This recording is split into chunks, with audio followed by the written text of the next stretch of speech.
Pemirsa, Kejari Musirawas netapkeun dua wong sebagai tersangka jero kasus dugaan korupsi pengelolaan dana program Permajaan Sawit Rakyat atau PSR tahun 2022 pada Koperasi Produsen Sungi Jaya Mandiri.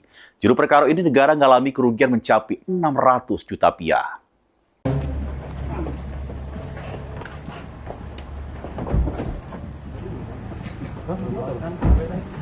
Kedua tersangka yang ditetapkan tersangka ialah Hijrah Alam Bintoro Samo Musyanto.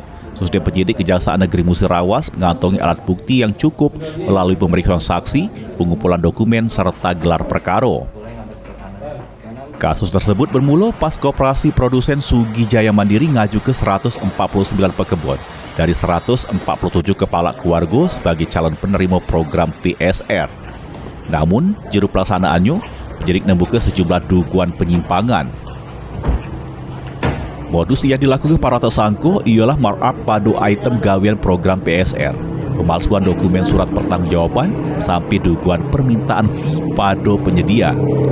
Dua tersangka selanjutnya ditahan selama 20 hari ke depan di Lapas Kelas 2A Lubuk Linggau untuk kepentingan penyidikan Kejari Musirawas. Tim Liputan, PAU TV.